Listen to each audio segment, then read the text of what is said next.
प्रयास हुआ। हम सभी जानते हैं कि स्मार्ट क्लास के माध्यम से शिक्षा की भी कतिपय विद्यालयों में व्यवस्था की गई, फर्नीचर की व्यवस्था की गई। बहुत सारे इस तरह से आपको परिवर्तन के उदाहरण बेसिक शिक्षा के विद्यालयों में देखने को मिलेंगे।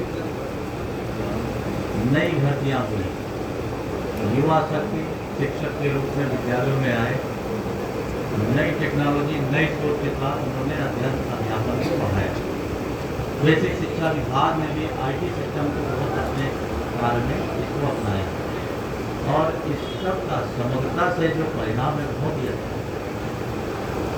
एक यूनिफॉर्म स्टैंडर्ड निपुण का लागू किया गया और पिछले 2 सालों से इस जनपद में निपुण में बहुत ही अच्छा कार्य किया है। अभी भी जो विद्यालय चिन्हित हुए थे उसमें से अधिकांश निपुण हो गए हैं और जो बचे हुए हैं वो भी हो जाएंगे। मेरा इसमें एक ये कहना है, बेसिक शिक्षा विभाग ने 1459 विद्यालयों के स्थान पे 571 विद्यालय को वही लक्ष्य रखा है। लेकिन जितने भी विद्यालय हैं वहाँ पे लोग हैं, वहाँ पे भी हमारे अध्यापक, और ऐसा नहीं है कि वहाँ पे बच्चे निपुण नहीं है या निपुण की दिशा में काम नहीं हुआ, वहाँ भी काम हुआ। मेरा सभी विद्यालयों से, सभी शिक्षकों से ये कहना है कि हमारे सभी विद्यालयों के सभी बच्चे निपुण हो, सभी विद्यालयों में पठन पाठन का कार्य हो और जो प्रशिक्षण दिया जा रहा है। देखिए, पेडागॉजी की एक बड़ी समस्या थी, जो टीचिंग मेथड की एक बड़ी समस्या थी और बेसिक शिक्षा विभाग ने अपने शिक्षकों की समय समय पे तकनीक के माध्यम से, डाइट के माध्यम से प्रशिक्षण करके काफ़ी परिवर्तन किया और जब हमारी पेडागॉजी में कुछ परिवर्तन आया तो बच्चे बहुत अच्छा रेस्पॉन्ड कर रहे हैं, लर्निंग इंक्रीज हो रही है। अब इसके बाद PM3 विद्यालय का कॉन्सेप्ट आ गया, अटल विद्यालय बना दिए गए, यानी बच्चों के उनको आगे बढ़ाने के लिए बेसिक शिक्षा में ऐसे क्रांतिकारी परिवर्तन इतने कम समय में बहुत कम देखने को या अनुभव में आते हैं। तो इस परिवर्तन के दौर के आप सभी गवाह हैं और उसके साथ ही संगी मेरा आप सभी से कहना है, इसकी जो सफलता का श्रेय है ये भी आपको मिलेगा, लेकिन इसके लिए आपको प्रयत्न करना होगा, परिश्रम करना होगा। विद्यालय में एक बार जब शैक्षणिक वातावरण बन जाता है तो फिर धीरे धीरे माहौल बन जाता है कि पेरेंट्स भी उसी हिसाब से अपने बच्चों का केयर करने लगते हैं।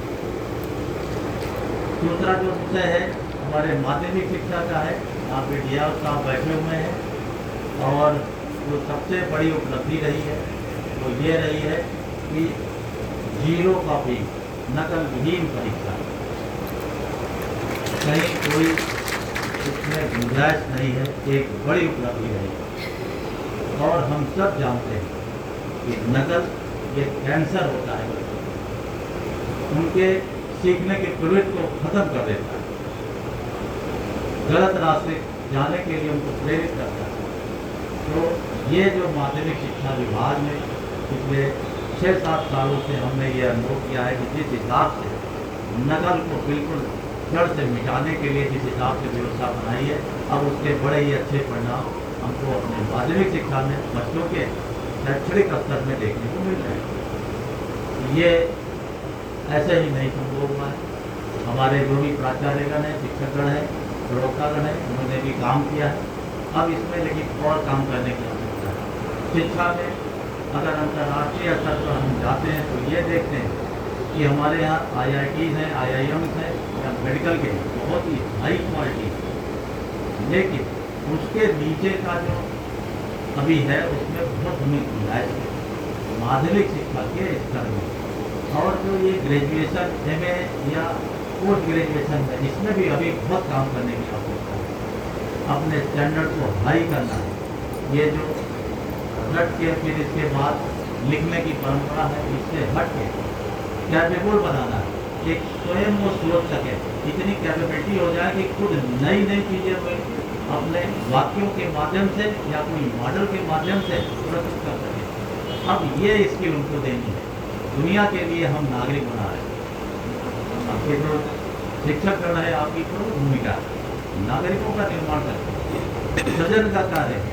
कल का देश कैसा होगा, कल का प्रदेश कैसा होगा, कल का जिला कैसा होगा, ये आज आप तय कर रहे हैं।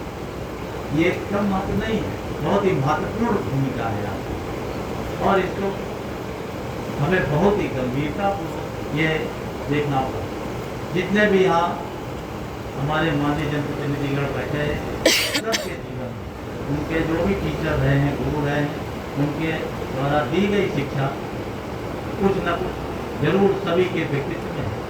आप भी किसी न किसी के कभी न कभी कोई स्टूडेंट रहे होंगे किसी गुरु के, तो आपके गुरु के भी द्वारा भी आपको कुछ दिया गया है। तो गुरु के द्वारा दी हुई चीज तो सदैव साथ रहेगी। इसलिए आपकी भूमिका बहुत ही महत्वपूर्ण है। और जो हमारी भारतीय संस्कृति, हम सब जानते हैं गुरु की बहुत ही महिमा है। गुरु वंदना के माध्यम से हमारे विद्यालयों में, हमारे आश्रम में, मंदिरों में इसके भजन भी गाए जाते हैं, श्लोक भी पढ़े जाते हैं, हम सब जानते हैं। और गुरु की परिभाषा मुझे आपको बताने की आवश्यकता है। तो आपकी ये जो भूमिका है बड़े महत्व की है। तो एक अच्छा आचरण विद्यालयों में हम दें, क्योंकि बच्चे देखिए आप ही को देखते हैं। बच्चे या तो अपने माँ बाप से सीखते हैं या अपने टीचर को देखते हैं। बहुत छोटे बच्चे हैं तो उनसे पूछो क्या बनेंगे, तो वो IAS, PCS, पुलिस, नेता, अधिकारी, डॉक्टर नहीं जानते। टीचर को देखते हैं तो पहले क्या कहते हैं, टीचर बनेंगे। आप सोचिए।